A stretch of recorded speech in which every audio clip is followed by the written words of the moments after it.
Welcome back to the Crazy Courage podcast, where we have guests of all sorts, all walks of life, all entrepreneurs, business owners, professionals. And again, today is no exception. We have Arshad Hisham, who is here. Now, to introduce Arshad Hisham, I can't even memorize this. I'm going to tell you, he is a serial entrepreneur. He's an executive leader, a CEO, board member, advisor, educator, managing consultant, investor, engineer, and inventor with degrees in business, engineering, and MBA. There's no way I was going to be able to memorize that, Arshad. It sounds like you do it all. What kind of projects are you up to these days? What kind of things do you do? Thank you, Nick, being on the show, and thanks for the introduction. And those titles were not intentional. Those happened over 20 years. It is all an interconnected story. So happy to go into that on a podcast. So I think my primary role is at inGen, where I'm the founder, CEO, and chairman of the board. So we are into AI automation robotics. This is a company I started in 2015. In fact, this is my fifth company. I had a corporate career for 8 years, did an MBA, and did 5 companies with varied degrees of success. I negotiated an exit with a large automobile group on my fourth company, a $1 billion automobile group. And then I seed funded my fifth company shortly after that. So I also sit on the board of a couple of fast-growing startups in education, robotics, cybersecurity. I advise them on how to move their business forward, how to get maximum out of the business. I'm passionate about a lot of things, so that's something I get involved only in things that I'm very passionate about. So this is either full in or no participation. Right? This is the way I usually operate. So yeah, and I'm also an inventor. I've invested in startups. We have an education stream that we're doing, including an engineering degree and jump works for schools. In fact, through one of the companies that I'm involved, they are in 600 plus schools. So we're giving our robotics kits in all the schools.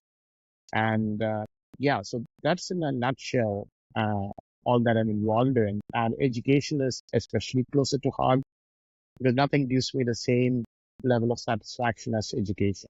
So it's pretty exciting to be involved in some of this initiative, right? And all said and done, none of this would be possible without the great team that I have around me. So it's not a one-man show. Okay. It's teamwork, a lot of brilliant people around me. Wow, fantastic. I mean, it sounds, based on looking at your history and all the titles that you have, that you passion for sure, but a thirst for knowledge. It seems to me, based on the research I've done and reading about you, that you're always trying to learn something. It never ends. Like, you have this unquenchable thirst for knowledge. And based on all those titles, like you said, it didn't happen overnight. It happened over 20 years. And just seems like you're always learning about the next thing, looking at a new challenge. And is that how you're built? Absolutely. And that's a nice way of putting it. And I think on some levels, you could even call me obsessive about learning, right? To use the right phrase. So, and that also includes processes in my business, how we do a lot of things. As you know, with a lot of the recent developments and products coming out from the AI gate, right? We have changes in sales, operation, and I'm changing it all around. So I think, and I love, experimenting with new things. I love change, especially make things faster, efficient. And that's one of my superpowers as an entrepreneur, right? And I think with most entrepreneurs, you adapt to, and you are very receptive to change compared to a big company who are like very less receptive. Yep.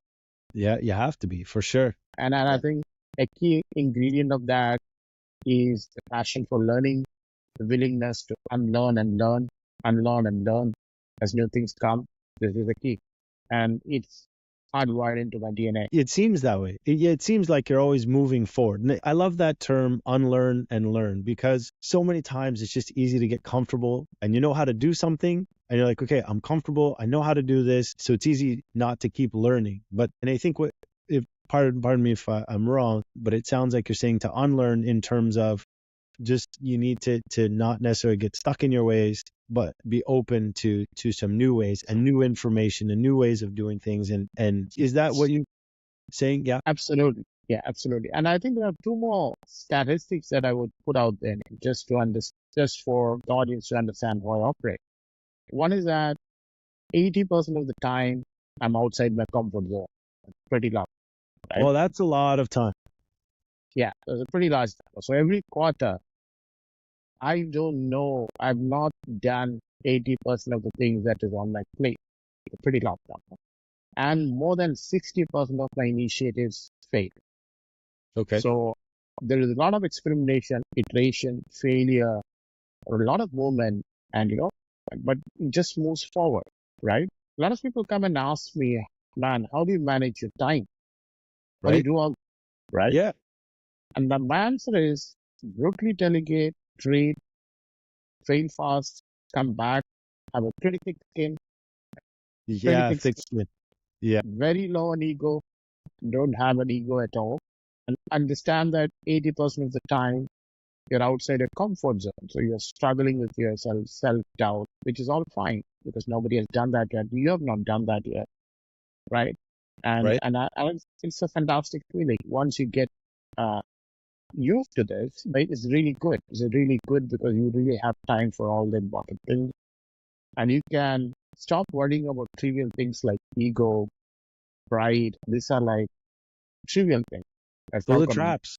Yeah. Yeah, Yeah. Absolutely. But let me ask this: saying that 60% of the time you're failing, or 60% of the things that you try fail, and that's a big number. But if I assume that you're mitigating those losses, like those failures aren't big setbacks. sure, And absolutely. I assume based on your level of success that the wins far exceed any failures that you're having, right? So 6% of the things you try are failures, but if those failures are just minimal and you know when to cut your losses and move on, then, as soon as you have a success, you're going to the moon sort of thing. So there is one more dimension to this, right? So you should think a bit multi-dimensional, multi-linear. I'll tell you what. So if there is sale, I'm not failing in sales. Okay. I'm gonna have at least 10 different things I'll try at the same time in sales. Okay. From that, 6 are gonna fail at the first stage, and I'm gonna take them off and Right. try the 4 and scale it up to the next phase. Then the next Right. 4, I'm gonna split into 10 more on the next phase. And from that, so this way I'm refining. I'm failing, but there's a micro failure, right? You So the gamut of activities is where a lot of people think very linear. They have a business plan and that meets the real world. And now, you know what happens, when the rubber meets the road, right? Yeah, you're just So following that one line. yeah, so I think so you need to understand my failure is defined slightly different. So there are so many threads and I keep on refining it, but I'm still failing. So mentally, if you're any normal person, it's like getting rejected in sales. If so many things fail, you need to be composed enough to understand that this is probably the right way to do, because otherwise it's going to affect you mentally or confidence, right? So Right. this is a conscious strategy. So I just want to make sure that you understand that failure is not failing at that No, initiative. exactly. Yeah, it's one of those things. You put all your eggs in one basket. If you're just following that one trajectory, that failure will definitely be a setback. And then you have to completely change course, figure out a new way of doing things. But if you have, like you said, if you've set up a bunch of different paths, like say 10 different avenues of trying to tackle a problem, and 6 of them aren't working, you learn pretty quickly to get rid of those and move on, put your efforts into the 4. And then out of those 4, figure out 10 new ones. I love that. That's a great way of doing it. And like you said, you're unlearning, right? Because you're getting rid of all the stuff that's not working, and you're focusing on new stuff, and you're learning new stuff. Though you're not just, okay, well, we're just going to stick with these 4. You're refining it as you go, so it's always getting better. I mean, that is got to be a great recipe for success. Sure. And it's not usually taught. The problem is when I did an MBA in business schools, they teach from textbooks, standard Yeah. waterfall business plan. These are things that you learn in the trenches, right? These are war stories, battle stories, right? These are Yeah. stuff that you learn in execution. So it's not taught a lot, this approach. But if you speak to a lot of entrepreneurs, especially serial entrepreneurs, they would have some similar mechanism to push through. Tell me what your favorite part is. Is your favorite part like learning something new, tackling a new challenge? Like you say, serial entrepreneur. Like obviously, you're always starting something new. I- Is it like do you get bored of things? Like you've learned everything that you need to know, and you're like, okay, look, I need to move on to the next thing. Yeah, kind of. So there are two parts, right? I see some of my activities are me collecting resources for me to have an end goal. See, you need to understand what I love most is that I'm a creator, okay? At a Yeah. very high level, I'm a creator. I like creating things, making things to, bringing things to life that has an impact. And that's my ultimate thing. It is not wealth or money, but these are all resources, right? Your time, a subject, effort, these are all resources. And when I'm Right. able to create and bring things to life and create an impact, that's fantastic. And just to give you a bit more backstory, I'm a big science fiction fan. I read Good. Asimov's Foundation series when I was 11 years old. I was pretty young to read such a thick book. Yeah. Sure. And I was fascinated by the intersection of ethics, AI, future, time, and that kind of drove me. So I've been driven from that young age, kind of be involved in bringing some of it to life, right? Okay. So this is what I've been doing in my real life. So my goal is that whatever time I have, I want to kind of go back and bring out all these blueprints of all the stuff I read and create all those things. And that's what I'm doing here, right? So this way it is a much more broader life plan for me compared to make $1 million or buy a car. See, I don't own a, I'm Okay. very light on assets.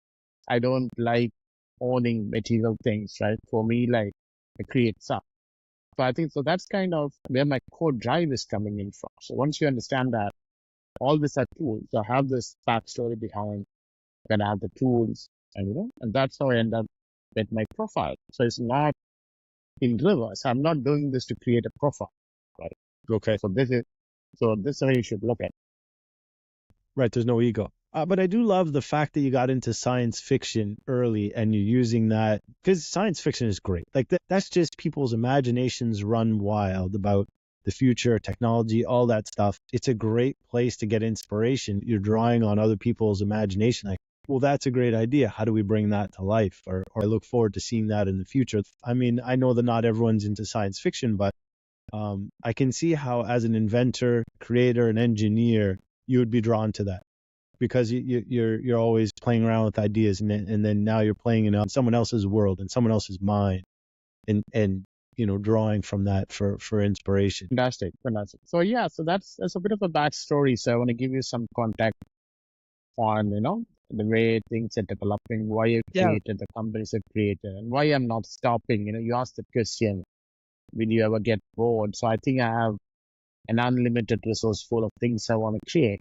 So Nice. it's unlikely that I'll get bored. I may need more resources, right? That's Right. the potential. There's only so many hours in the day, right? That's Absolutely. probably your biggest limitation, I would think. All right, Arshad. So how far back do we have to go to, like you said, you're reading science fiction at 12 years old. You had a thirst for knowledge back then. Like have you always been this thirsty for knowledge as far back as you can remember? Yeah, I think I've been fascinated by books at a very young age. I was a voracious reader. I read through our local public library over a year because it is so much to read and consume and understand. And books are great. I think for centuries people used it to travel and understand culture, ideas. Those were kind of uh, my early formative years were like reading a lot of books. Okay. So books were like played a very, very important part. And I think there is a different component. I don't know about others, but for me, reading a book, you visualize things in your book with your imagination, right? Yep. It's not like watching a movie, which is more constrained. So Yep. this is a bit more, you can imagine things in your head, and that helps you with the world building and product building, that whole exercise. You read a lot of books, you kind of start building castles and products and stories and universes and start imagining how this will work. And I think it's a great exercise. And I think one of the reasons I feel more people should read books, it'll influence the way they think in a certain manner compared to watching a documentary or Sure. something like that. So yeah, so I've been a reader and voracious reader, and even now I read. I read at least a couple of books, even within my schedule. I read a couple of books on Kindle every week, right? So I skim through, and there are tools like Blinkit which help you read summaries and other things. So what kind of books do you read? Like these days, you said you're reading 2-3 books a week. What kind of books? I've read a lot of Stoic books recently, Marcus Okay. Aurelius, and very fascinated by a lot of the thought process around the Stoic life, and I was very fascinated by that. So I was reading a lot of that, and Okay. again, it is surprising how much level of wisdom exists there. So many years, right? All the inward-looking questions, and the self-improvement books existed like 4,000 years. It is not. It's not something that came in. So this is my discovery that I realized, all the self-improvement books, productivity hacks, existed 4,000 years back. It's written on a papyrus from Nero, Marcus Aurelius, and the last people who wrote. So that is something fascinating I found out recently. So then I started reading a lot about old books, from Cicero, and all that, especially the Greco-Roman Stoic philosophers. Who kind Okay. of had a lot of wisdom to share. Okay. So you've done a lot of education. Now, to me, you seem like the kind of guy, it's just based on my interpretation of what you're saying. You seem like the kind of guy who would get bored in a classroom. In terms of you're thirsty for knowledge, you want to take the courses, you want to take the classes, but I feel like just sitting there listening to someone lecture, I feel like you'd feel limited in that space. Is that fair to say? Absolutely, absolutely. And I think, so this is a great point. Like, I'll tell you, one of the things I'm doing is that I've launched an engineering degree. And the Right. engineering degree is going live in a couple of engineering colleges. And it's not just a subject, the methodology of teaching has been changed dramatically, right? So what I've done is, and this goes back to my personal experience, because when I was doing my undergrad, you won't believe this, I never attended classes because it was so boring. I think you guessed right. I hated class but the funny thing is that I used to top university exams, but the internal session I would just pass. And I think Okay. it was efficient. So in my mind, I found it very inefficient going in and doing it, and I think it was a very, very inefficient. And this is a broken system all over the world. This is followed. That's one of the reasons that I've launched this new methodology of engineering where you don't need to attend classes. You attend classes for the Q&A, but then you can read up on YouTube and TEDx talks and learn. So Sure. that's how the new generation is running, and this is kind of very important, right? So you're bang on. And in fact, I was learning computers, robotics, doing art when the class was going on, and because I Right. was involved in a lot of activities, I used to get extra leave. So I just passed through, and I never attended classes. I could see it. And especially the world we live in now, right? All the information is at your fingertips. I think that's where we should be headed to is self-directed learning can go a Absolutely, long way. absolutely. But have a space for, like you said, Q&A, like having questions, like being able to better understand concepts that you need help with. Absolutely. And talk things out and share ideas. Sure. But to have someone really read out of a textbook for you, it seems way too limiting. It's still, unfortunately, it's still the way it is delivered all over the world, even now, Right? unfortunately. So, and I think even doing work projects, all that has to change. And also, I think people learn in different manners. Some learn by observing, some learn by reading, some learn by doing. So you need a system that encourages every type of learner. You shouldn't penalize. Right. And that's also something I've done in this. So we have projects We have modules so they can choose how they want to develop. So we're not going to penalize or judge based on the learning style. So there is Okay. room for all kind of learners, right? The thing about it is common sense. You would wonder, why is nobody doing this, right? So this is common sense. Why is nobody doing this? And Right. surprisingly, not a lot of places are doing this. So this is where I've launched this initiative. And again, close to my heart because I struggled with this in my engineering degree. And I wanted to get change. So this is one of the reasons that, I did. Yeah, I'm with you. I mean, I guess it goes back to what you're saying. We need to unlearn and learn, get a new system into place. You're so right. Like the education systems around the world are just so rigid and just so based on everyone sitting in a classroom, learning from a textbook, listening to teachers drone on and on about whatever during a lecture. And there's really little room for individual styles of learning. Like you said, everyone learns in a different manner. And we really should be accommodating those kind of things. But I mean, I don't know how feasible it is, of course, because our education You can systems. walk out, but what tends to happen is that rather than accommodating, right now we end up penalizing different Okay. forms of learning, right? So this Yeah, is even yeah, worse. You're not even accommodating. We penalize. You can't yeah, submit a written assessment, you fail. So, right? yeah, If you, exactly, right. so All the things the same, standardized testing, it's great, but it doesn't really um, take into account everything that people can learn or have learned. And I saw a cartoon a while ago. It was a whole bunch of animals lined up, and I will say like a lion was grading them on how well they could all climb a tree. Well, you got this fish in a yeah, fishbowl. He can't that's climb the tree, I right? know that cartoon. Yeah, You that's know a that cartoon? fantastic cartoon. Yeah, Right. I think that's something everybody should see to Yeah. understand. I remember that cartoon. There's a monkey, lion, it's like climbing trees, and the Right. fish can't It's climb the great. trees. So Fish yeah, can't so climb the that's tree, right? yeah, yeah, yeah. So it's fantastic. That's a great cartoon. Yeah, it's a simple, but it really illustrates the point that it's easy for physical differences, obviously, but it just shows that everyone thinks different. And like you, for instance, you have a thirst for knowledge. Like you went to your library, you were doing all this stuff. It's great.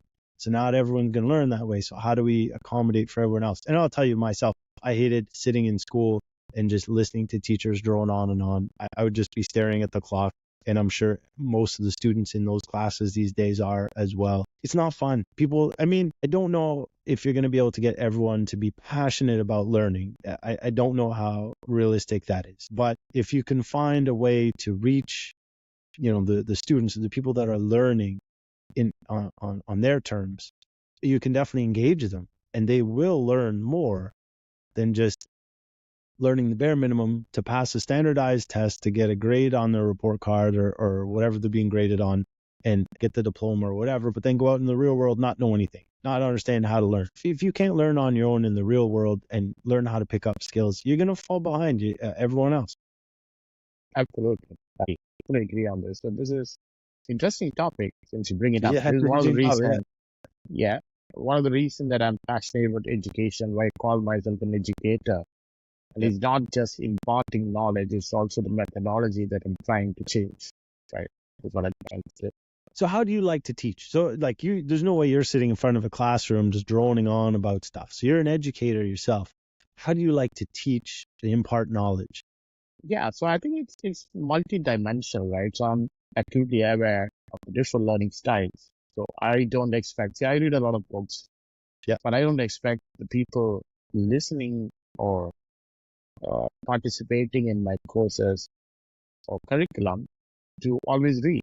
They may like watching stuff. So I think you yeah, need a bunch of different things. You need videos, exercises, mini projects, book, PPTs, Q&A session, and some recorded lecture deliveries for people who want to see. So don't forget that there are still some people who learn by, they're also there, right? yeah, It's not that everybody hates. There are some people who learn best when you speak to them and, you dictate and, you speak. yeah, So for them also, if you have these 7 modes and you have a consolidated folder or program, then they can go in and choose what they want, mix and match, and come back participate. And it's fascinating. And there's also one more interesting aspect. So one thing that we are also doing is that give an option to people pay their learn, right? They Right. can have the same topic again couple of months. If somebody is learning very fast, they can learn 4 topics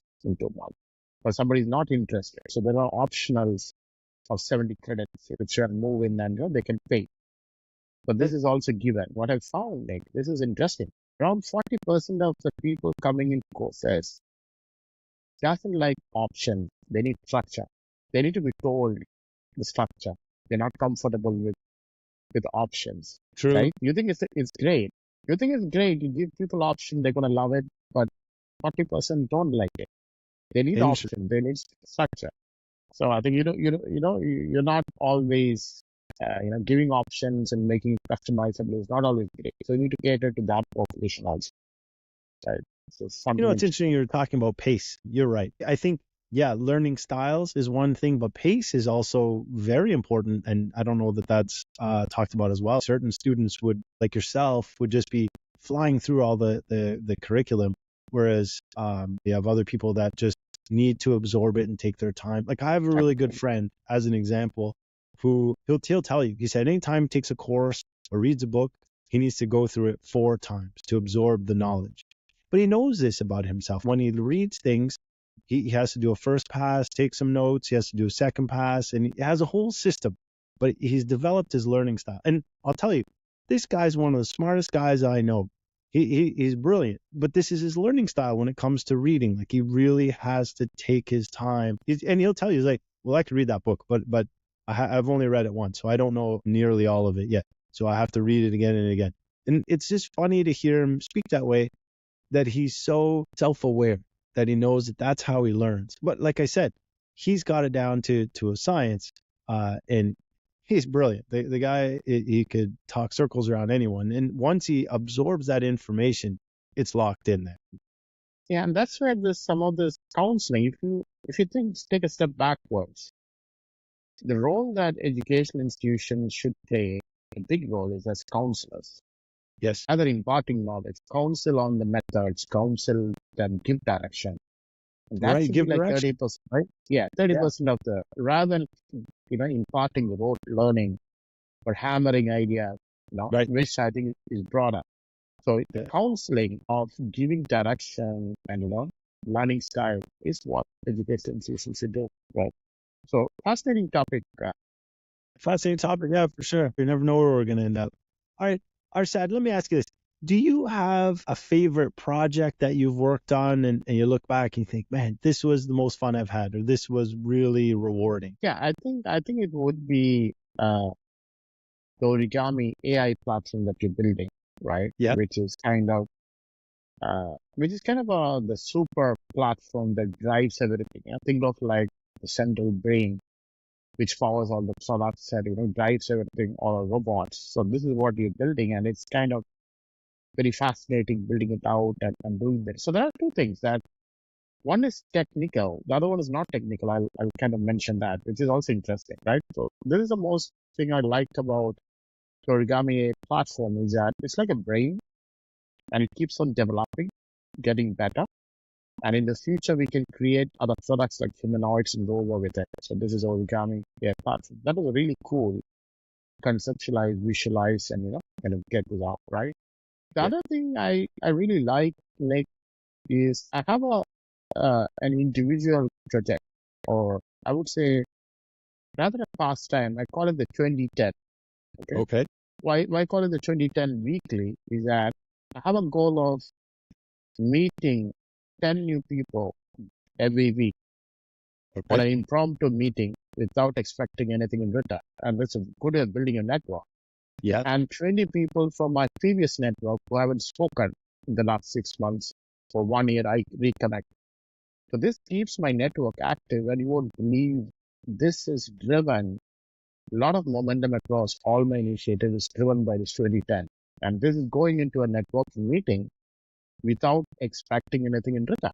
I allot this time every week from my schedule for this. And this has been fantastic. I've met all kind of people, such a broad network, and I also make sure that I'm well connected with my previous network, right? So Yeah. that has been super fun. And I love when all is said and done, I love meeting people. I like to be interacting with different people. I love communicating, meeting new guys, different culture, you know. So I love the whole process. So I think this also keeps me happy because I'm guaranteed to meet 30 people a week, and this I try to do it in person, if not a virtual one, pandemic does. So this is great. And I would advise this to every entrepreneur because what this also does, it increases your chances of serendipity, right? Yeah. So you Right. you kind of you're prepared. So it's like somebody else who said, you don't get lucky. You're fully prepared for the opportunities you're coming the way, right? Right. So it's wrong to say you get lucky. So this increases the chances that your ideas will get traction. Yes. So rather than just sitting and thinking and writing, you speak to a lot of people, share stuff, and we guarantee whatever you do, if you have this process, follow this for 4 months, I'm guaranteeing you this is a method you can use to, build out an idea or a product or whatever. This is fantastic. So Yeah, I would think that's great advice. That's a really good way to build out your network for sure. Now, so where are you meeting all these people?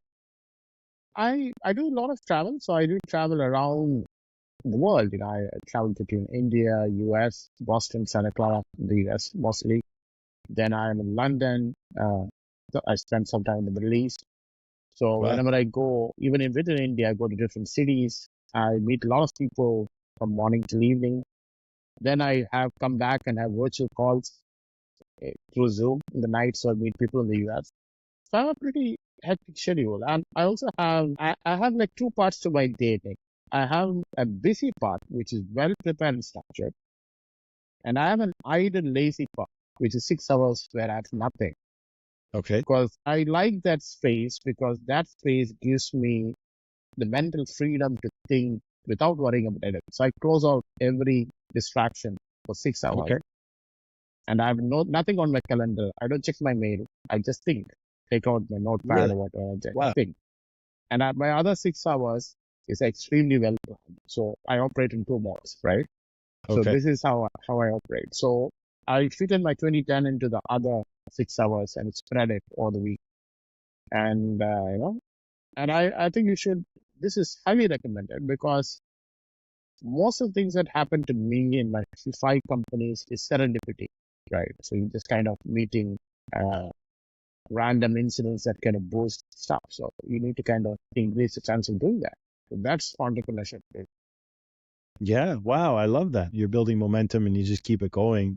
You're right. You do increase the chances of serendipity or, something clicking together. You said it best, prepared for the opportunities. Someone outside looking in might be like, oh, he's so lucky, he did this and that. But, if you have a very structured way of setting up your week and outlining what you need to do in the day, between setting out your 6 hours of productive time and your 6 hours of just time to yourself in your head, you're preparing for opportunities. You're always working on new things, new ideas, and then when you meet the right people, it clicks. It's not just luck. It's like you said, you're preparing for. I really like that. I bears repeating for sure.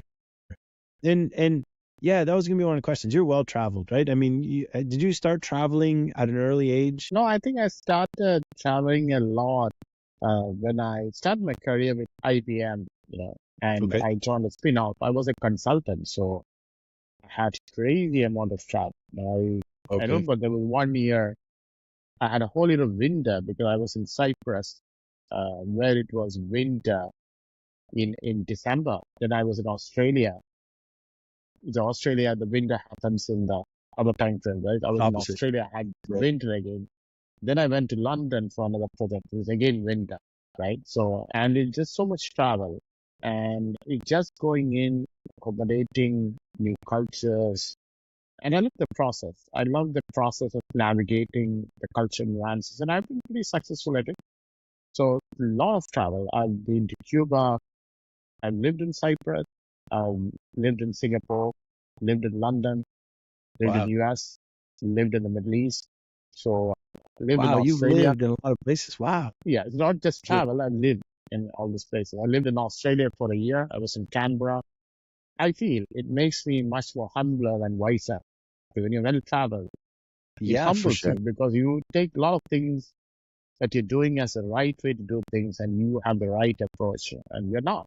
You realize that this is all a step, right? So living in all these places, much more than traveling, it's taught me a lot. I think because there's a difference. When you travel, you're a short-term visitor. You don't really understand the pain points. When you live there, that you understand the pain points. It's very Yes. Yeah. Yeah, right. right. Once you're not just on the resort at the hotel or whatever, where you're seeing the best, and they're just you're getting all this great hospitality because you're a guest. But when you live there, you're no longer a guest. You got to take care of Yeah. yourself. So yeah, and I picked up a bit of a Greek. So I was in Cyprus. I speak a bit of Greek. I lived in Israel. I had a project in Israel. So I lived in Dubai. I've lived in London. I lived in a village in London for my MBA, then in the central city. I spent a lot of time in Florida. It's in Fort Lauderdale. So that was my first experience in the US, 2003, 4, and hurricanes. I was in South Bend, Indiana, where it was minus 25 in the winter. I lived Cool. there. So I look back fondly, and I think travel and living in different cultures, what I would recommend, different cities, even within the US, a lot of different cities. If you can travel and live, I think it makes you very adaptable. Well, no kidding. Yeah, especially you're telling me you're not just traveling different cultures and living in different cities and towns with different rules, but you're also experiencing a lot of different weather as well. Some warm, some definitely more extreme cold. You don't mess around. You really like to be well rounded, but like not miss anything. That's incredible. I guess it's all part of absorbing and learning, and you unlearn how to live in the heat because you're going to learn how to live in the cold, right? It's or opposite. You can look back and see that you've done so much and been to so many places. Any plans to live anywhere in the future that you can think of? You're like, I need to live on this continent. Not really. I think I've Right. become agnostic to places.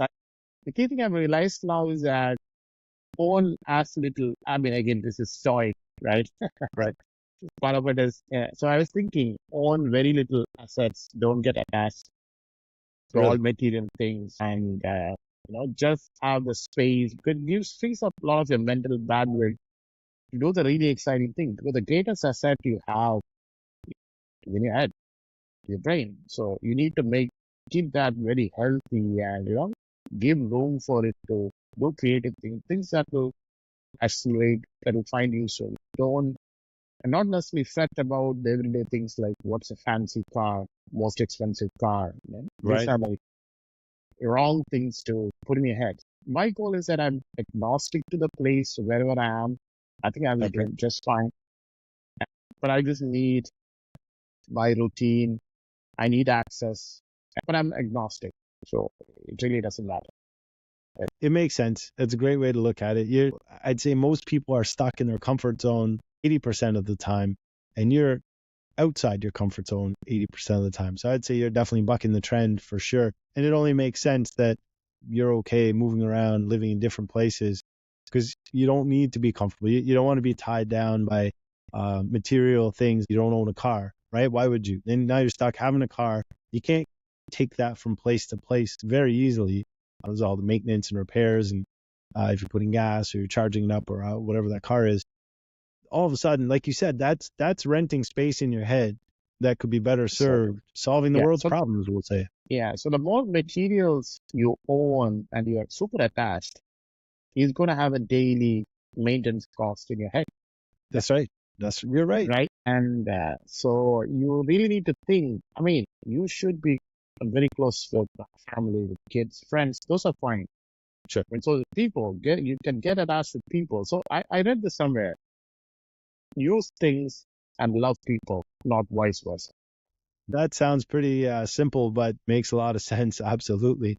Everyone should be considering that. Yeah. I don't need a super yacht myself or anything fancy like that. That's just a whole extra set of headaches for sure. Arshad, I've really enjoyed our time here. I've enjoyed our talk, and thank you for taking the time to sit down and really just explain to me how a person that has accomplished so much functions. It's just your thirst for knowledge. It sounds like is what drives most of your decisions, and really you moving from thing to thing, place to place, and just keeps your mind so active. Which I can't imagine, in your later years, you're gonna have any kind of decline because your mind is just so active. The rest of us need to be just Yeah, fresh. I can't promise how my health will go, but my mind will never retire. This I'm certain. So I think it'll be running till the last day. But I think health is what it is. So I think again, Yeah. those are things beyond your control. So nothing else you can do. Fantastic. Arshad, thank you so much. I appreciate your time. I'll let you go. I'm I'm taking time out of your obviously busy life and day. Thanks so much. Thanks for being on my podcast. And I wish you all the best. Thanks for inviting me, and I hope it was Of course. useful. And for all the people listening, if Yeah. there is some positive impact that's coming out of it, I think it's fantastic. And I usually try to respond to most emails and messages. So if anybody reaches out, I'm happy to respond and help in any little way I can. Right. And thank you, Nick. Thank you. And then I'll put your information in the description so people can reach out if they have questions, or maybe they'll be the people that you meet that week, the new people. Growing your network. Absolutely. Thanks, Thank you, Arshad. Nick. You take Thank you. care.